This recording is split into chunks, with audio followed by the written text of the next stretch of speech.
Consider the following reaction. Calcium carbonate plus iron 3 phosphate to get calcium phosphate and iron 3 carbonate. Which is the limiting reactant if we start with 100 grams of calcium carbonate and 45 grams of iron 3 phosphate? What is the percent yield of 36.8 grams of calcium phosphate is collected? So first we have to see if our equation is balanced, which it isn't. So we have to add a 3 here and a 2 here, and now it's balanced. So then, to find our limiting reactant, we can start with 100 grams of the calcium carbonate, and to find how many moles are in 1 gram, or 100 grams of calcium carbonate, you have to multiply it by the molar mass. So we take 40.08 grams for the calcium, and we do 12.01 grams for the carbon, and then 3 times 16 grams for the oxygen, and we end up with 100.09 grams of calcium carbonate.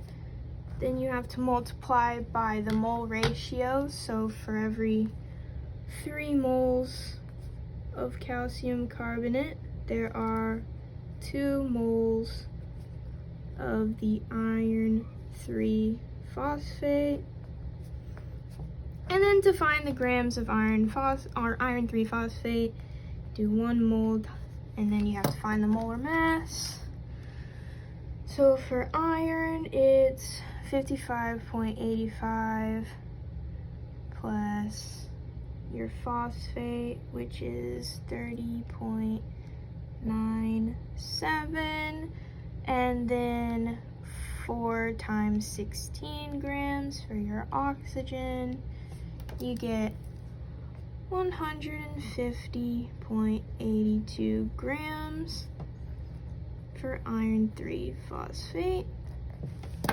And then you just plug it all into your calculator. So once I do that, 100 times 2 times 150.82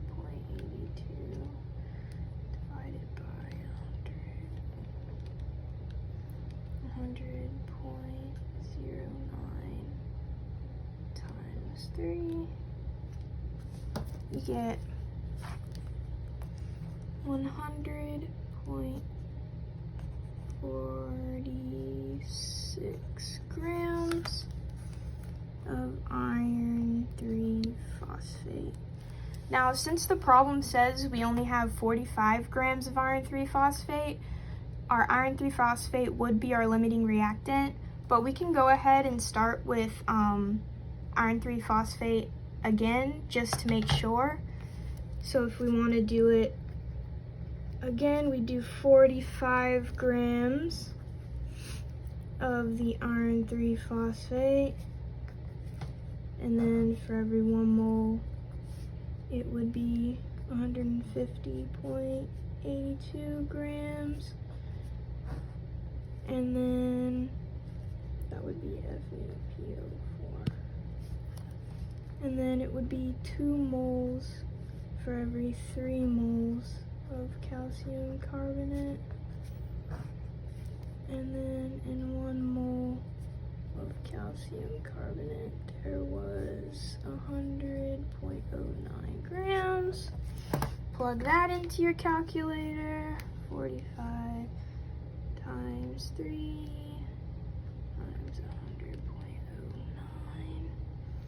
Do that divided by 150.82 times 2. And you get 44.8 grams of calcium carbonate. And since we start with 100 grams, we know there's definitely plenty to do the calcium carbonate. So that means that the FePO4, our iron 3 phosphate, is the limiting reactant. Okay, now that we know our limiting reactant, we can go ahead and find the percent yield if 36.8 grams of the calcium phosphate is collected. So to do the percent yield, we would have to take our limiting reactant, so our 45.0 grams of iron 3 phosphate, change it into moles again. 1 mole is 150.82 grams. And then we'd have to use the mole ratio of the iron 3 phosphate and the calcium phosphate. So for every